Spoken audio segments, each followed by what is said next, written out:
Bismillahirrahmanirrahim. Assalamualaikum warahmatullahi wabarakatuh. Alhamdulillah wassyukrulillah wassalatu wassalamu ala sayyidina Muhammadir Rasulillah salatan wa salaman daimaini bidawami mulkillah wa ala alihi wa sahbihi wa mawalah. Asyhadu an la ilaha illallah wahdahu la syarikalah wa asyhadu anna Muhammadan abduhu wa rasuluh.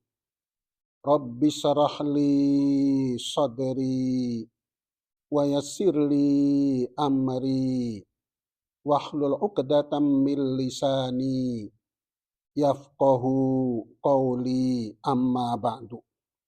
Alhamdulillah, kami panjatkan puji syukur kehadirat Allah Subhanahu wa Ta'ala yang pada malam hari ini kita dalam keadaan sehat walafiat. Mudah-mudahan kesehatan dan keafiatan terus-menerus melimpah kepada kita, dibarengi dengan kitanya bersyukur kepadanya sampai kita kembali menghadap kepadanya. Amin. Ya Rabbal Alamin. Pada pertemuan kali ini akan membahas, mendalami tentang kebaikan dari kesolihan hati. Kebaikan dari kesolihan hati. Sebelum kita membahas tentang kebaikan dari kesolihan hati, kita membahas dulu sedikit tentang kesolihan. Soalnya di sini yang dibahas kesolihan hati. Ada kebaikan yang bukan dari kesolihan hati, ada kebaikan yang dari kesolihan hati. Jadi kesolihan hatinya harus kita fahami terlebih dahulu. Kesolihan hati, solih itu artinya orang yang baik.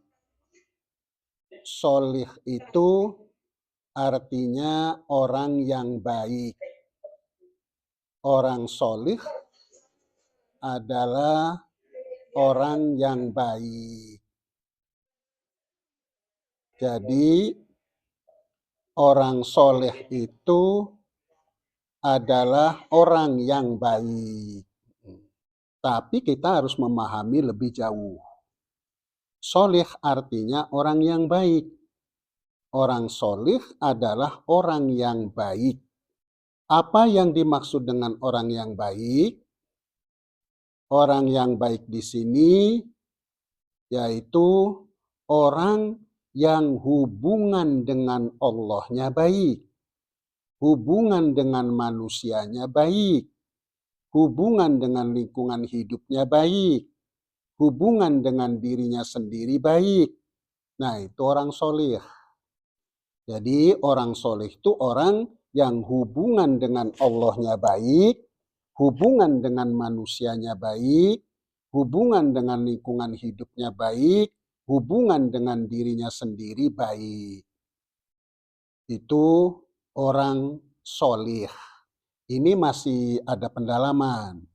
Sekarang kalau kita bicara kesolihan hati, apa yang dimaksud dengan kebaikan atas dasar kesolihan hati dan kebaikan bukan atas dasar kesolihan hati, sehingga kebaikannya tidak termasuk kesolihan, karena kebaikannya bukan atas dasar kesolihan hati.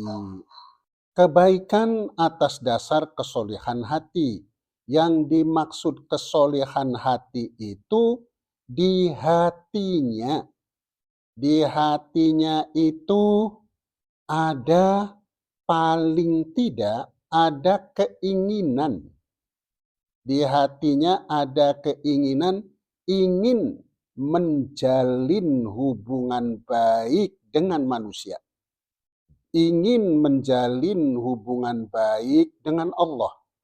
Di hatinya ada keinginan ingin menjalin hubungan baik dengan lingkungan hidupnya, ingin menjalin hubungan baik dengan dirinya sendiri. Adanya keinginan di hati semacam itu bagian dari atas dasar kesolihan hati. Jadi orang yang melakukan kebaikan itu ada yang atas dasar kesolihan hati, ada yang bukan atas dasar kesolihan hati. Apa yang dimaksud dengan atas dasar kesolihan hati? Di antaranya minimal di hatinya itu ada keinginan ingin menjalin hubungan baik dengan manusia dan seterusnya. Dari hati yang ingin menjalin hubungan baik dengan manusia, kemudian melakukan kebaikan. Tapi dasarnya di hatinya ada keinginan ingin menjalin hubungan baik dengan manusia. Kemudian dia melakukan kebaikan pada manusia, maka kebaikan yang dilakukannya atas dasar kesolihan hati. Kebaikan yang dilakukannya atas dasar kesolihan hati. Karena perbuatan baik yang dilakukannya didasari oleh ingin menjalin hubungan baik dengan manusia. Apakah orang yang melakukan kebaikan itu ada juga yang bukan dari keinginan hati ingin menjalin hubungan baik dengan manusia? Oh, banyak. Orang melakukan kebaikan kepada manusia yang lain banyak yang dasarnya bukan dari keinginan hati ingin menjalin hubungan baik dengan manusia. Itu banyak sekali. Nah, kalau memang di hatinya melakukan kebaikan itu bukan dari keinginan di hati ingin menjalin hubungan baik dengan manusia, maka perbuatan baiknya bukan dari kesolihan hati. Kesolihan hati selain daripada adanya keinginan di hati semacam itu, bisa juga di hatinya itu ada prinsip hidup. Di hatinya ada prinsip hidup, prinsip hidupnya itu aku dalam menjalani hidup itu, prinsip hidupnya mau menjalin hubungan baik dengan manusia.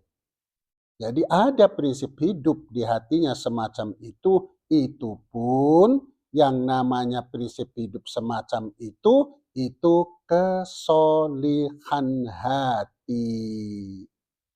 Bisa berupa keinginan hati saja, bisa berupa prinsip hidup yang ada di hati yang hidupnya itu mau menjalin hubungan baik dengan manusia, dengan Allah, dengan lingkungan hidup, dengan dirinya sendiri.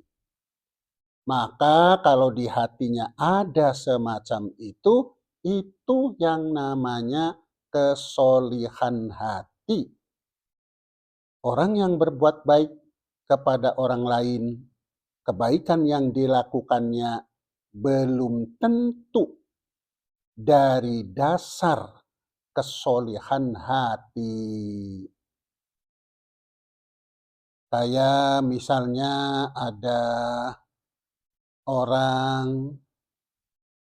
orang itu datang ke hotel yang bagus, kemudian ada penjaganya di situ. Itu penjaganya baik sekali kepada tamunya. dia hormat, dia membantu, dia mendengarkan apa yang disampaikan, pokoknya baik. Tapi kebaikan yang dilakukannya apakah dari dasar kesolehan hati? Belum tentu. Belum tentu. Ada orang itu jadi pramugari, dia jadi pramugari. Kemudian pramugari itu kepada penumpang baik sekali. Apa yang dibutuhkan oleh penumpang, dia bantu. Apa yang terjadi pada penumpang, dia peduli. Pramugarinya banyak melakukan kebaikan kepada penumpang pesawat. Tapi pertanyaannya, apakah kebaikan itu dari dasar kesolehan hati? Belum tentu. Belum tentu. Ada juga orang yaitu masuk di toko besar, toko ini tapi besar, kemudian di depannya ada penjaganya, berpakaian seragam, sopan, mempersilahkan kita masuk, baik dia. Tapi apakah kebaikan yang dilakukannya dari kesolehan hati? Belum tentu. Belum tentu. Maka kebaikan yang dilakukannya bukan amal soleh. Karena kebaikan yang dilakukannya bukan dari kesolehan hati. Kebaikan yang dilakukannya bisa jadi hanya sebagai tugas. Ditugaskan untuk menghormati tamunya, baik kepada tamunya, menghormati penumpangnya, baik pada penumpangnya, itu tugas. Tugas. Sebenarnya sih kita dalam menjalani hidup itu, kalau di hatinya itu ada prinsip hidup, mau menjalin hubungan baik dengan manusia, apakah dia ditugaskan atau tidak ditugaskan, dia baik. Apakah dia jadi pramugari atau tidak, dia baik pada orang. Dia peduli pada orang. Dia menghargai orang. Dia menghormati orang. Itu kalau di hatinya ada prinsip hidup mau menjalin hubungan baik dengan manusia. Bahkan orang-orang yang di hatinya ada kesolehan hati dalam melakukan kebaikan kepada manusia yang lain, dia ditugasi apapun sudah sesuai dengan kesolehan hatinya. Bukan dia melakukan kebaikan tidak sesuai dengan kesolehan hatinya. Maka kalau melakukan kebaikan tidak sesuai dengan kesolehan hatinya, di situ ada beban. Hatinya itu ada beban.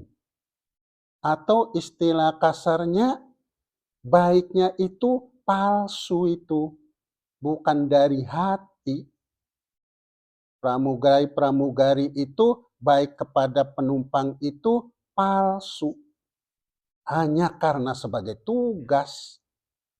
Bukan dari hati. Belum tentu hatinya memang berkepribadian seperti itu. Dia seperti itu hanya sebagai tugas. Setelah di luar tugas, bubar lagi. Menjalin hubungan baik dengan manusia yang lain. Jadi kebaikan-kebaikan yang dilakukan oleh manusia itu banyak yang tidak sesuai dengan hatinya. Tidak sesuai dengan hatinya. Sehingga kebaikan-kebaikan yang dilakukan oleh manusia itu menjadi beban hati. secara tidak langsung menjadi beban hati. Kalau menjadi beban hati ada batasnya, ada batasnya. Pramugari ditugaskan untuk baik kepada penumpangnya, dia berusaha baik. Dia berusaha baik. Tapi kalau penumpangnya bawel sekali, kesel juga itu pramugari. Males juga berbuat baiknya.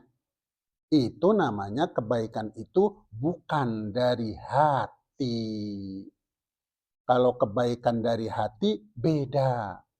Hatinya punya prinsip hidup, saya dalam menjalani hidup ini mau menjalin hubungan baik dengan manusia. Kalau ada prinsip semacam itu, kalau misalnya jadi pramugari, penumpangnya bawel terus, ada kecapean di hati semacam itu, hatinya akan berkata, bukankah tujuan kita menjalani hidup itu diantaranya menjalin hubungan baik dengan manusia? Hati yang berkata semacam itu membuat hati itu tertuntut untuk berbuat baik lagi kepada penumpang yang bawel tadi. Sehingga muncul energi baru, energi kebaikan baru dari hatinya, dari prinsip hidup kesolihan yang ada di hati. Kalau hati kita ada isian prinsip hidup kesolihan, di hati itu ada energi kesolihan. Dan energi kesolihan itu dia akan keluar di saat-saat kemanusiaan kita terbatas untuk melakukan kebaikan pada orang karena orang lainnya sangat bawel. Di saat sudah terbatas, sudah gak bisa berbuat baik lagi kepada dia, dianya sangat bawel, maka energi kesolihan yang ada di hati akan muncul dan akhirnya dia tetap melakukan kebaikan kepada penumpang yang sangat bawel itu.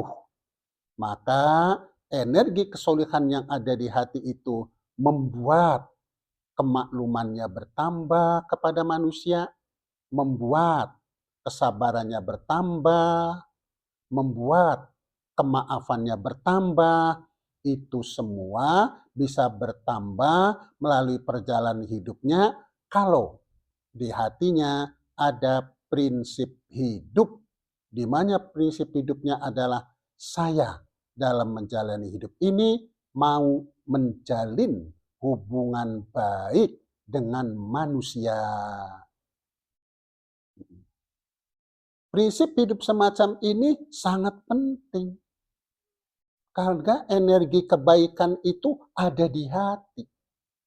Hati itu tempatnya takwa, tempatnya iman, yang berarti hati itu ada energi kebaikan dari keimanan, dari ketakwaan, dari hikmah. Kalau misalnya di hati kita ada isian prinsip hidup, saya mau menjalani hidup ini, yaitu mau menjalin hubungan baik dengan manusia, prinsip hidup semacam itulah yang akan mengeluarkan energi kesolihan di saat energi kesolihan yang ada pada diri manusia itu habis dalam menghadapi kenegatifan manusia yang lain. Ada istilah orang sabar ada batasnya. Itu sebenarnya pengertiannya kesabaran seseorang itu energi sabarnya terbatas. Energi sabarnya terbatas. Orang itu punya energi kesabaran terbatas. Kalau seandainya tidak muncul energi kesabaran dari hati, ya dalam batas tertentu dia sudah nggak sabar lagi. Oleh karena itu, kalau ingin kesabaran kita meningkat dalam hubungan dengan manusia, kalau ingin kemakluman kita meningkat dalam hubungan dengan manusia, kalau ingin kemaafan kita meningkat dalam hubungan dengan manusia, di antaranya hatinya diisi dengan kesolehan hati yang berupa prinsip hidup, yaitu mau menjalani dalam hidup ini, yaitu mau menjalin hubungan baik dengan manusia. Di hatinya itu ada keinginan ingin menjalin hubungan baik dengan manusia. Di hatinya ada prinsip hidup mau menjalin hubungan baik dengan manusia. Ada keinginan dan prinsip hidup semacam itu di hati, itu bagian dari kesolihan hati, dan itu akan mengeluarkan energi kesolihan di saat kualitas kesabaran kita ini habis. Energi kesolihannya akan muncul yang membuat kualitas kesabarannya meningkat. Jadi kalau kita ini berusaha meningkatkan kualitas kesabaran, kualitas kemakluman, kualitas kemaafan, maka kalau melalui latihan-latihan susah. Harusnya adalah di hatinya ada prinsip hidup kesolehan. Ada keinginan yang kuat di hatinya, keinginan yang berupa kesolehan. Jadi orang yang melakukan kebaikan ada kalanya dari dasar kesolehan hati, ada orang melakukan kebaikan yang bukan dari dasar kesolehan hati. Orang-orang yang mengerjakan tugas seperti pramugari, seperti pelayan-pelayan di toko, ditugasi suruh baik sama pembeli dan seterusnya, dia melakukan kebaikan, itu bukan atas dasar kesolehan hati. Apakah kalau di hati kita itu ada kesolehan hati, kemudian kita ditugasi untuk baik sama orang itu menjadi mudah? Tentu. Kata manajernya umpamanya, nih kamu ditugasi menjaga ini, hormati orang-orang yang datang, bantu orang-orang yang datang, berbuat baik kepada orang-orang yang datang. Maka kata hatinya, itu sih sudah sesuai dengan keinginan hati, nggak ditugasi juga saya mau baik kok sama orang. Maka dia melaksanakan tugas itu dengan sepenuh nikmat di hatinya, karena sesuai dengan hatinya. Orang yang melakukan kebaikan banyak yang belum sesuai dengan hatinya. Sehingga dalam mengerjakan tugas itu ada beban-beban hati. Beban-beban hati itu datang di saat energi kesabaran habis, di saat energi kemakluman habis, di saat energi kemaafan habis, di saat itu dia kesal, dia capek, dia terbebani, dan tidak datang lagi energi kesabaran dari hati, tidak datang lagi energi kemakluman dan kemaafan dari hati, membuat dia capek.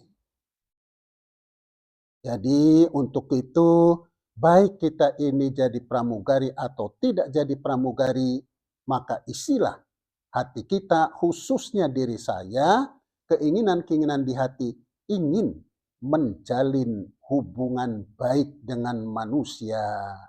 Atau punya prinsip hidup, yaitu mau menjalin hubungan baik dengan manusia.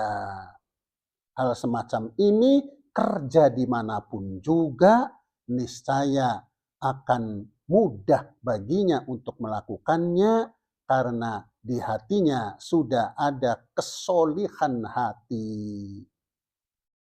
Orang-orang yang kerja itu pada umumnya ya harus baik.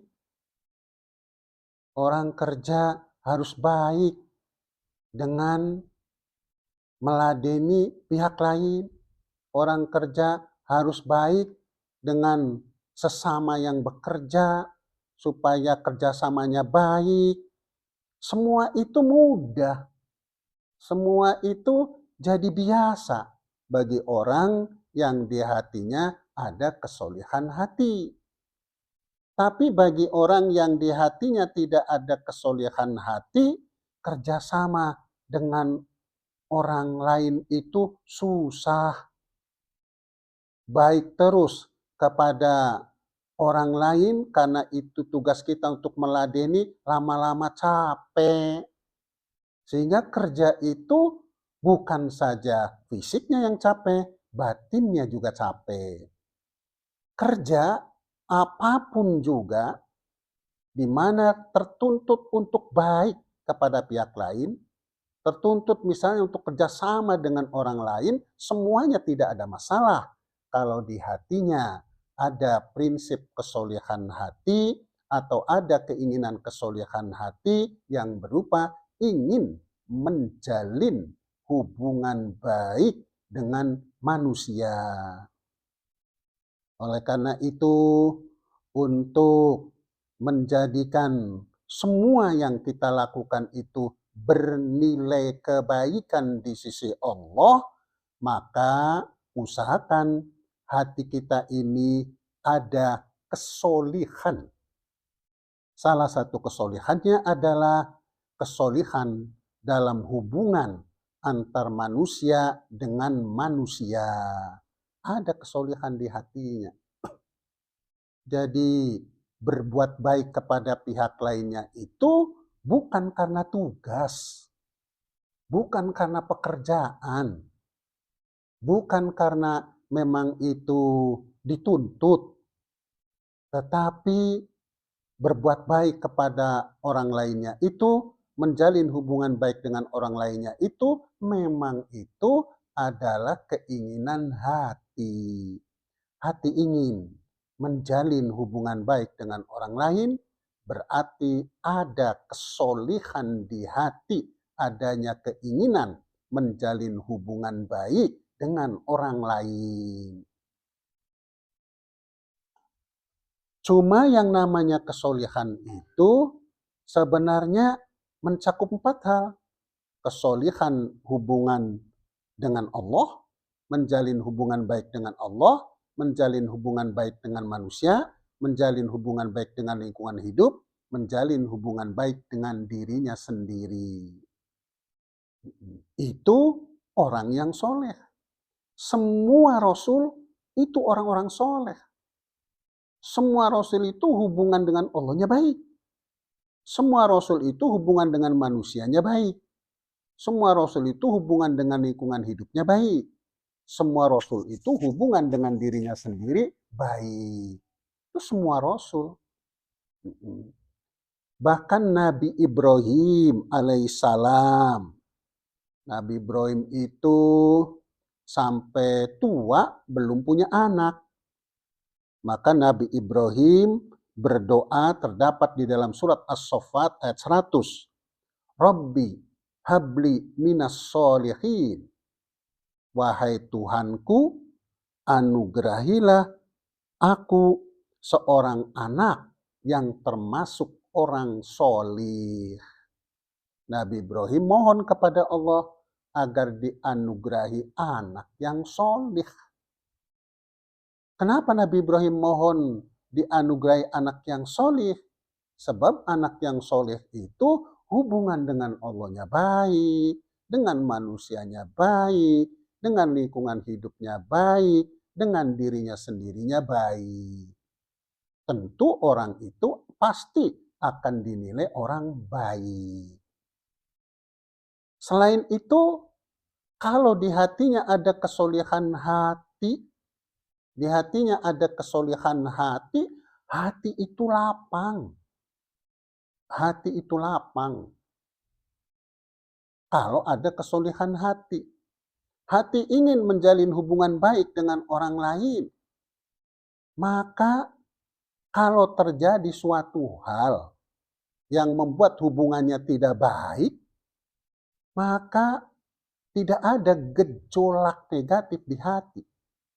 Karena hati menuntut, walaupun hubungan kita tidak baik, aku tetap ingin menjalin hubungan baik dengan dia, sekarang mungkin belum bisa, tapi nanti tetap mau aku usahakan agar terjalin hubungan baik dengan dia, maka tidak ada pikiran-pikiran negatif dari adanya hubungan yang tidak baik.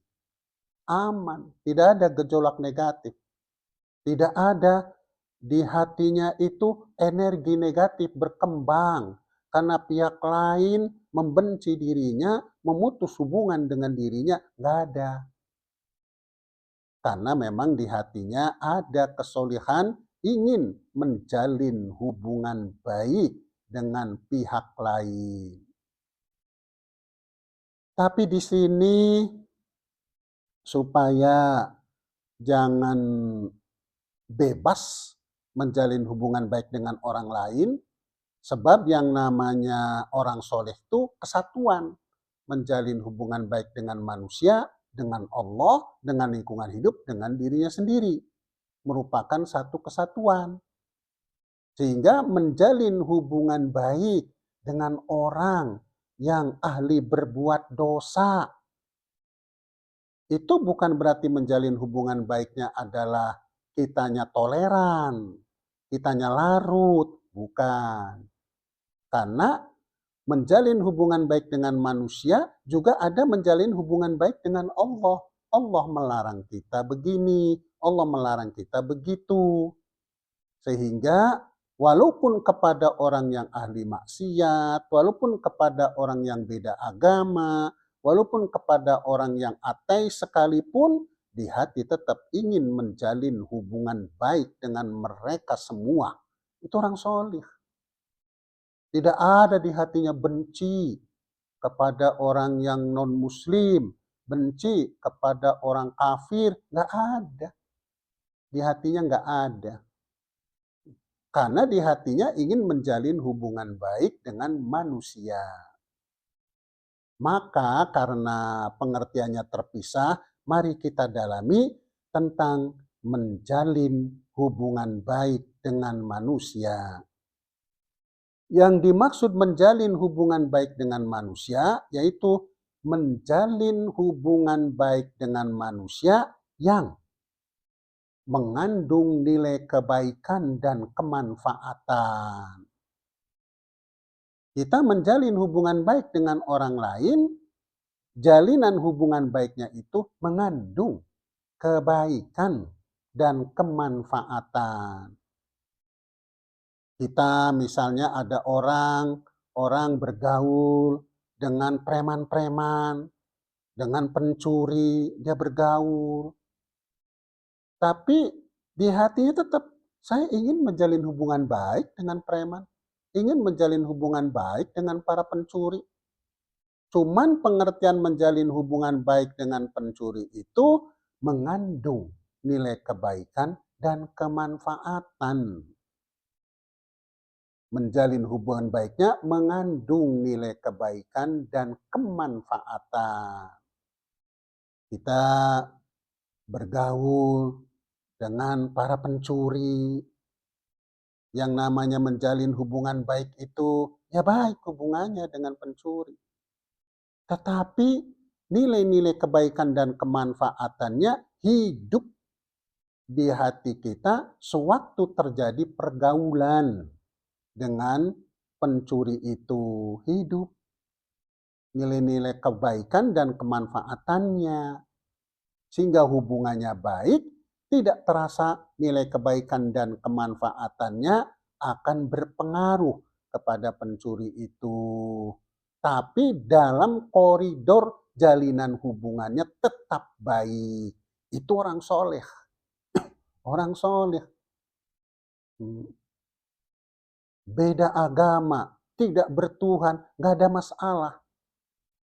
Di hati tetap ingin menjalin hubungan baik dengan manusia. Tetapi hubungan baik yang punya pengaruh kebaikan dan kemanfaatan bagi pihak lain.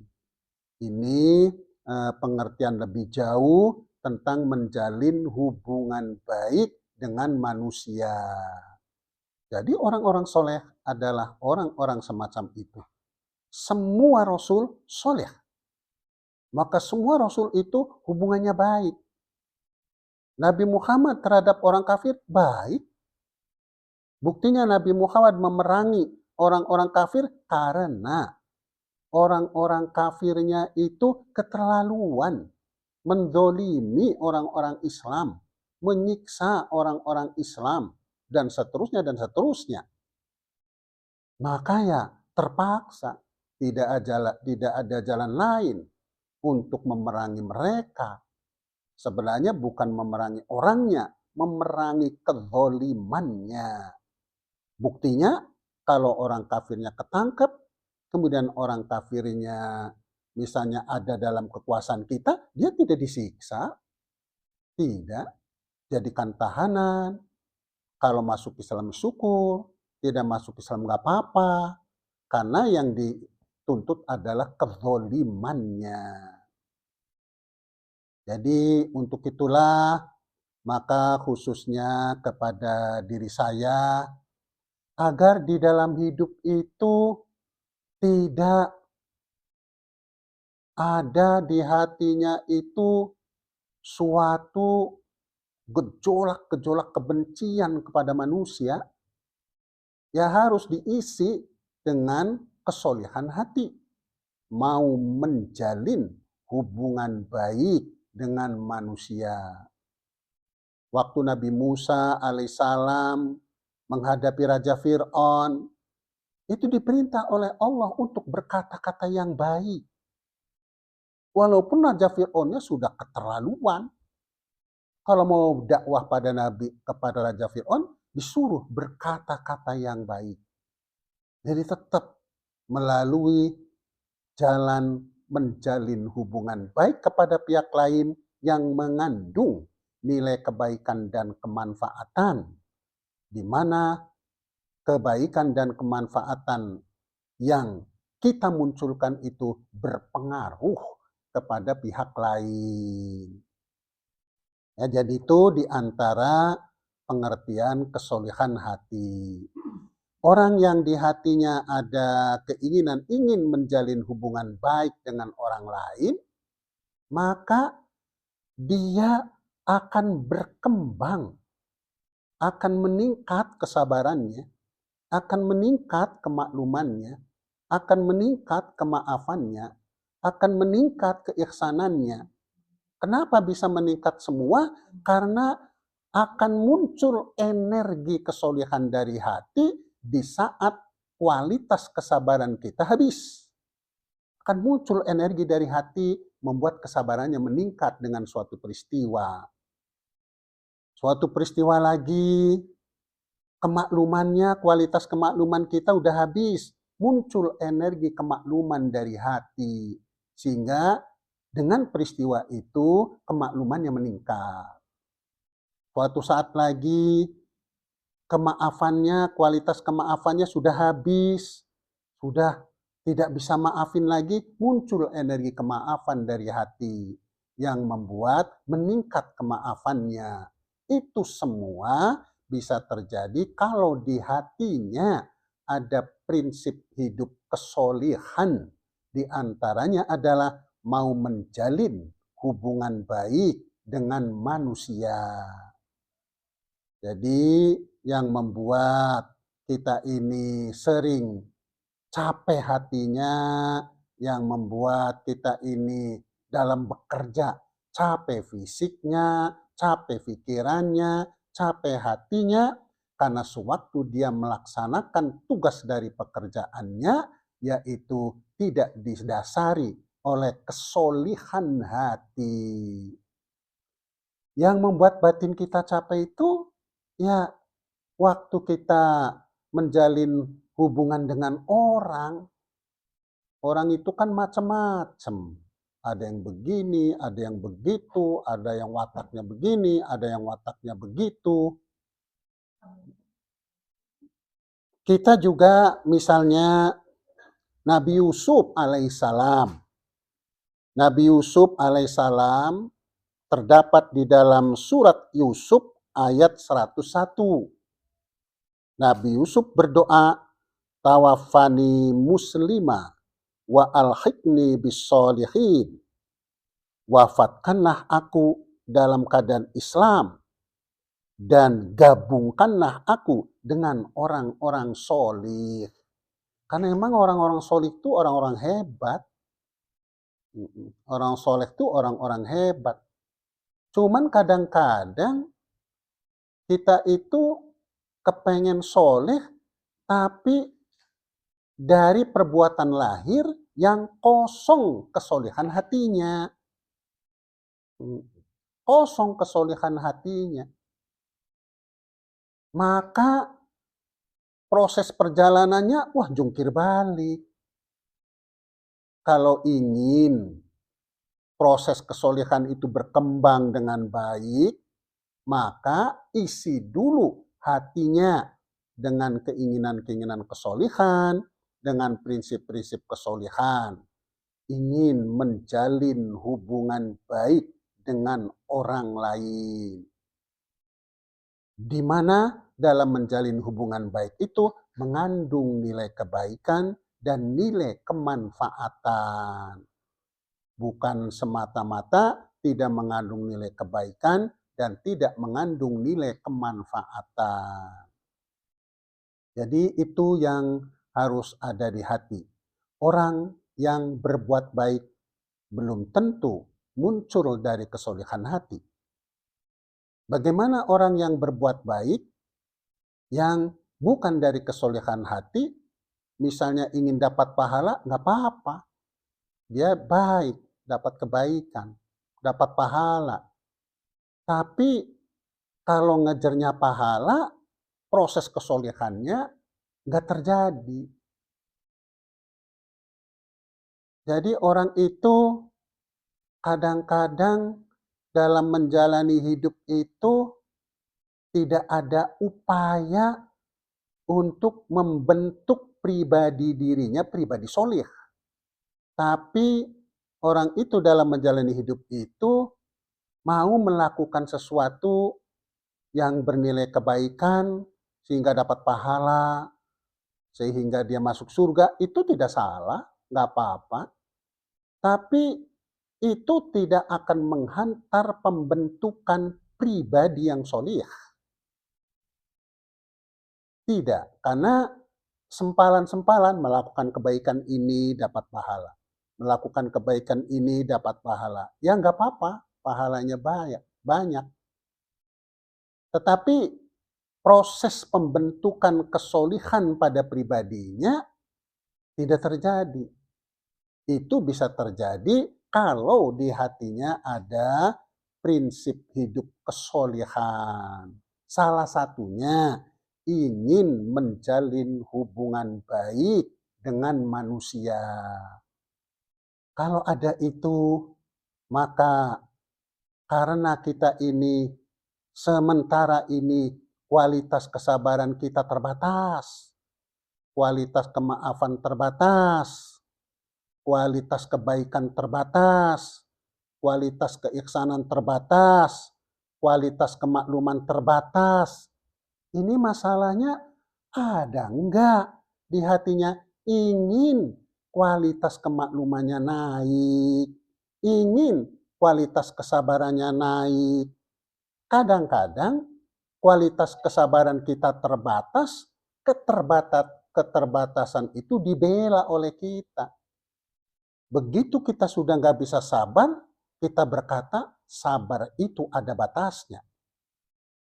Kitanya batasnya di situ. Dan kitanya berkata, sabar itu ada batasnya. Kalau begini sudah melewati batas. Sudah nggak bisa sabar. Maka kalau sudah begitu, ya sudah tidak meningkat kesabarannya, kualitas kesabarannya. Jadi untuk itulah supaya setiap kejadian itu membuat kualitas kesabaran kita meningkat, kualitas kemakluman dan seterusnya meningkat, hatinya diisi dulu dengan prinsip hidup kesolihan, sebab sumber energi kesolihan, keimanan, ketakwaan, hikmah itu dari hati. Sumber energinya dari hati. Kalau ingin energi-energi kesolehan dari hati itu muncul di saat kita ini kualitas kesabarannya terbatas dan seterusnya terbatas, maka jadi meningkat sabarnya, meningkat kemaklumannya. Ini sebenarnya kebahagiaan itu kalau kejadian yang terjadi itu di bawah kualitas kesabaran kita, maka nggak ada masalah. Ada kejadian begini begitu, kejadian itu sebenarnya berat, tapi kalau kualitas kemakluman kita tinggi, menjadi nggak apa-apa. Kalau kualitas kemaafan kita tinggi, walaupun kesalahannya besar, nggak apa-apa. Dan itu bahagia. Dan itu bisa terjadi kualitas kemaafan tinggi, kualitas kesabaran tinggi, melalui adanya prinsip hidup di hati, kesolehan di hati, di antaranya yaitu ingin menjalin hubungan baik dengan manusia. Di mana dalam jalinan hubungan baik itu bernilai kebaikan dan bernilai kemanfaatan. Dengan dua ayat tadi, Nabi Ibrahim berdoa agar dianugerahi putra yang soleh. Nabi Yusuf berdoa agar dirinya itu digabungkan dengan orang-orang soleh. Ini menunjukkan orang soleh itu istimewa. Dan orang soleh itu orang yang menjalin hubungan baik dengan Allah, dengan manusia, dengan lingkungan hidup, dan dengan dirinya sendiri. Nah, untuk itulah mari kita renungi tentang kebaikan-kebaikan yang kita lakukan, apakah bersumber dari kesolehan hati atau tidak. Cirinya gampang, kalau bukan dari kesolehan hati, banyak masalah. Banyak masalah. Kalau dari kesolehan hati, banyak penyelesaian masalah. Oleh karena itu harus ada prinsip hidup kesolehan di hati dalam hubungan antar manusia dengan manusia. Sehingga banyak penyelesaian masalah dari energi kebaikan yang bersumber dari hati, yang muncul dari adanya prinsip kesolehan di hati. Kita ini, di dalam diri kita ini, kata Nabi, ada segumpal daging. Apabila daging itu baik, baiklah keseluruhan tubuh. Apabila daging itu tidak baik keseluruhan tubuh. Atau daging itu rusak keseluruhan tubuh. Ala wahia al-qalbu. Ketahuilah itu adalah hati. Kalau hatinya baik, baik keseluruhan tubuh. Hatinya tidak baik keseluruhan tubuh. Oleh karena itu, kalau ingin jadi orang baik, yang dibenahi hati. Hatinya yang dibenahi. Isi hatinya dengan prinsip-prinsip kesolehan. Dengan keinginan-keinginan yang bernilai kesolehan. Maka insya Allah lahiriahnya akan ngikut. Ini baru satu hal, yaitu menjalin hubungan baik dengan manusia. Saya kira cukup sekian saja, kurang lebihnya mohon maaf lahir dan batin. Wallahul muwaffiq ila aqwamit thoriq. Wassalamualaikum warahmatullahi wabarakatuh.